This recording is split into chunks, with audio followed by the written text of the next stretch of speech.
It's your boy GG, aka Gert Gaming, and we are back today with another build video for the Titan. This will actually be the final one. We've covered every subclass for him, and as far as what I think the best build for that subclass is, and so Stasis is the final one. So after this video, we will be moving on to the Warlocks. But this one's pretty doozy. It's one I kind of put together kind of quickly, and I've already taken it through some content, but in this video we're actually going to do the build video, and the build video in action is the same thing. I'm standing outside of a legendary lost sector right now, so we're going to run through that and show you guys how potent it is. But first, let's start with the subclass, because that kind of ties into the two exotics we're using. So obviously we are the Behemoth Titan, running Glacial Quake. I've got a Rally Barricade, Strafe Lift. You can put that on High Lift actually. You got your Shiver Strike, and then of the 3 grenades, our exotic, we're making a lot of glaciers, so we don't need those. So we're going to use Dust Field. I am running overload grenades in this, so that will come in handy.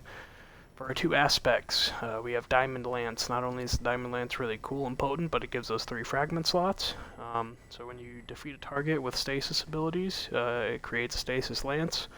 You pick it up, you can throw it to freeze on impact, or you can slam it into the ground and freezes in a small radius. Our second aspect is Tectonic Harvest, gives us 2 fragment slots. Shattering a Stasis Crystal creates a Stasis Shard. These are going to be a big part of the build. The Shard grants melee energy when picked up by you or an ally.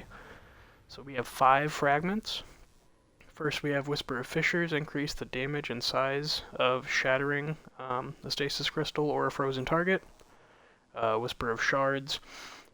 The shards temporarily boost, or shattering a Stasis Crystal temporarily boosts grenade recharge, and shattering more increases the duration of this benefit, plus you get plus 10 resilience. Whisper of Conduction, nearby Stasis Shards track to us. It's kind of like the one with the wells, which is really helpful. Passive play lets the crystals come to you. You're not having to run across and get them. You get a passive 10 intellect and 10 resilience from that. Whisper of Rhyme, when you collect a Stasis Shard, you get a small overshield. It falls off after 10 seconds. You collect another one, and it refreshes the timer. And we have Whisper of Chains. While we are near frozen targets or friendly Stasis Crystals, we take reduced damage, and we get 10 recovery. As you can see, a lot of these passive bonuses really helped out my stats here. We're sitting at 103 resilience and 101 recovery, so 200s. Next, we'll cover the armor. So on our helmet, we've got a recovery mod, and I'm rocking a heavy arc rocket, and that actually doesn't need to be linear. That needs to be a trace rifle. You'll see why our exotic is a trace rifle. We go down to our arms.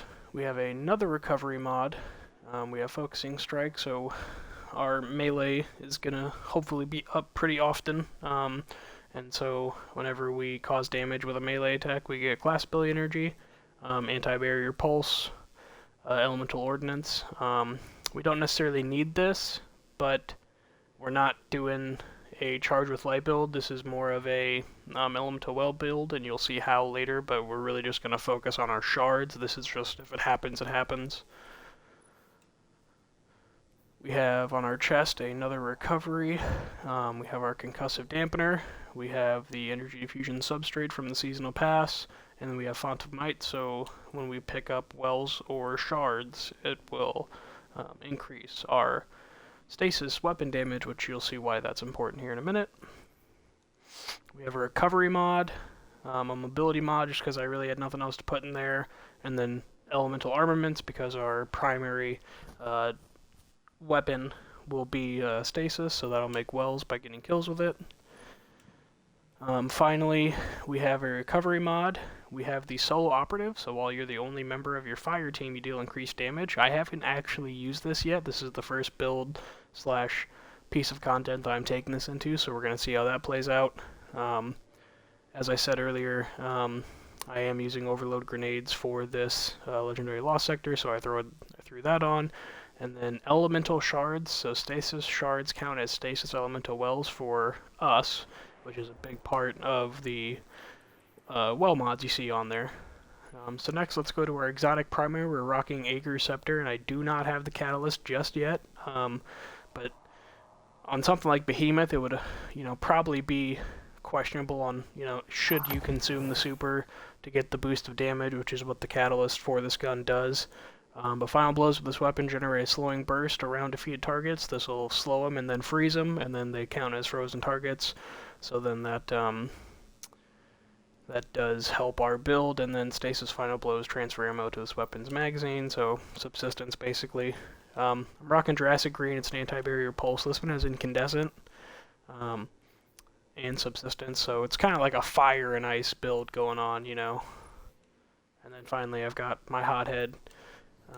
As you can see, Legendary Lost Sector has anti-barrier overload, it's got void burn, and it's got arc and solar shields, so we should have everything covered.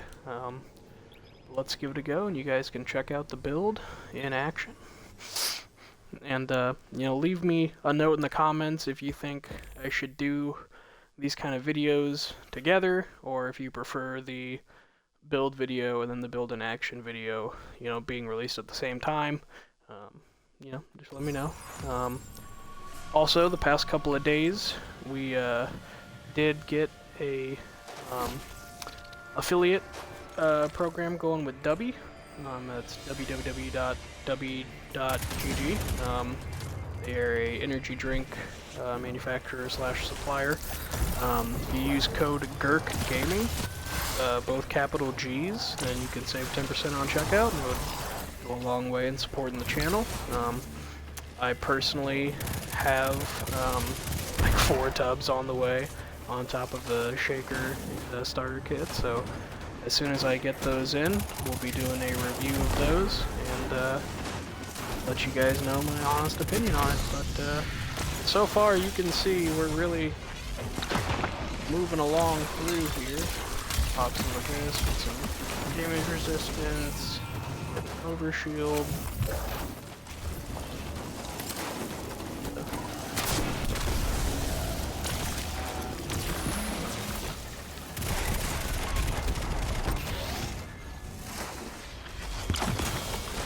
Pushed into a corner here. I'm trying to talk and not focusing on what's going on.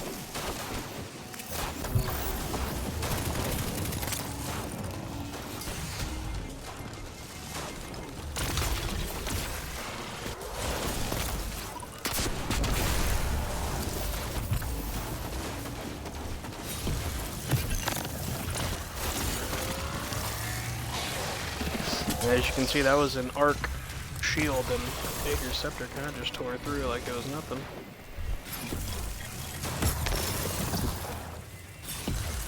Another diamond lance.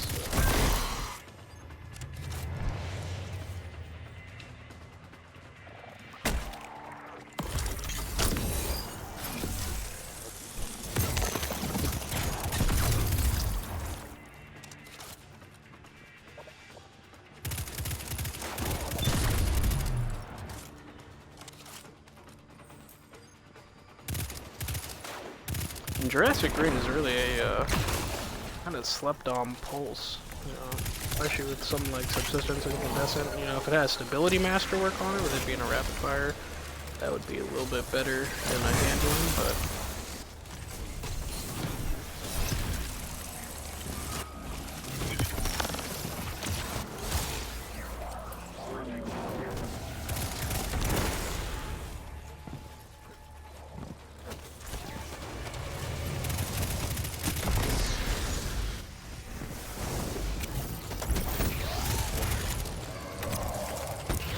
fucking rocket launchers never reloaded.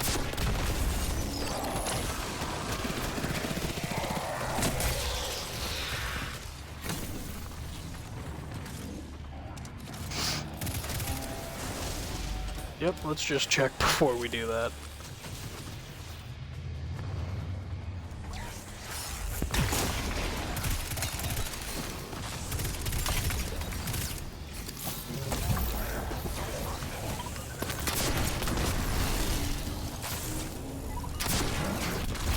And that's...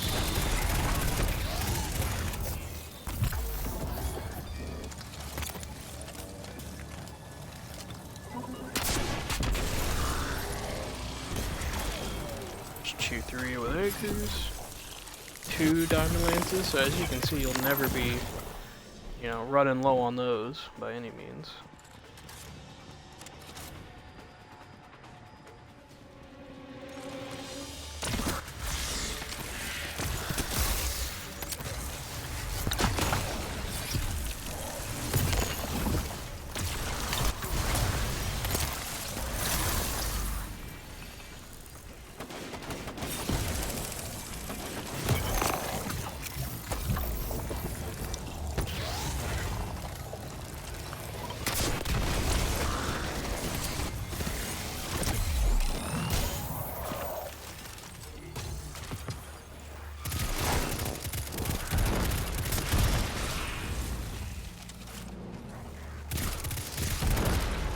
And we're not running low on Acres ammo, we're not really running low on rocket launcher ammo, so as you can see,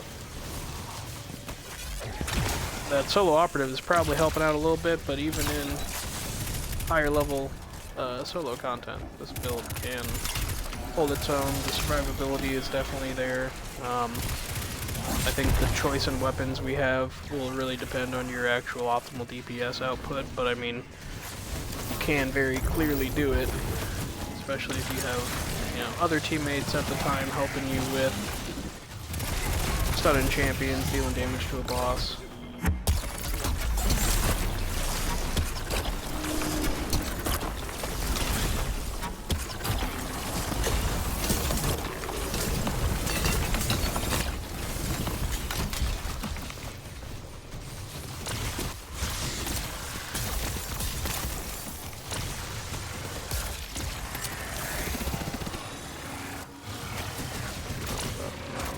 Hit my shots, melt that nightmare drag.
And the movement, the melee ability can also be used as a great movement tool.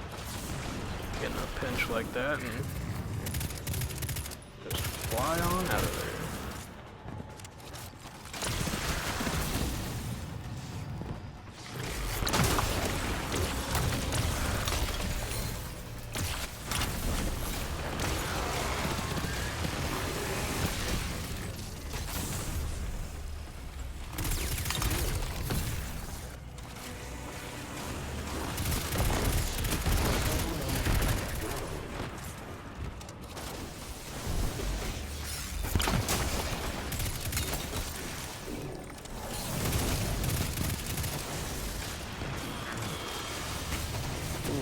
Pocketing all of them right now.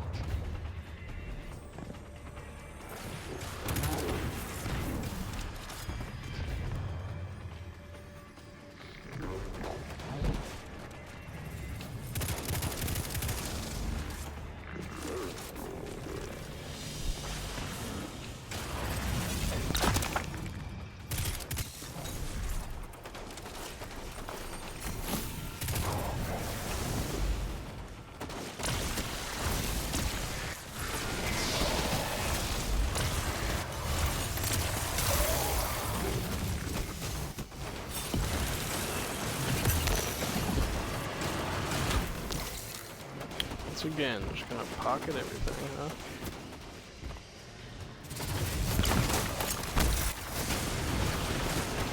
Ooh, that might have... That drag getting right there.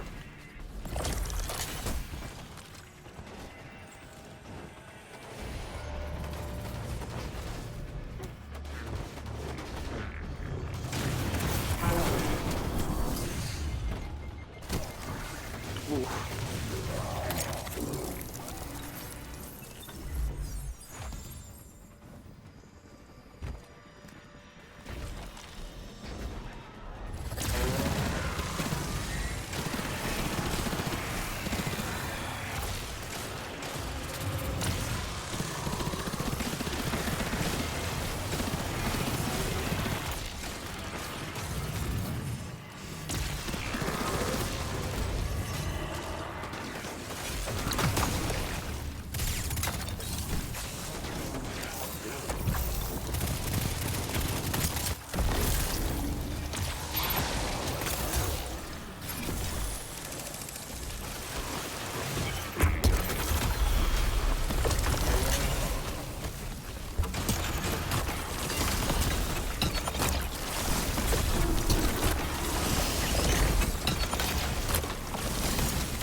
And there you guys go. So that is the build that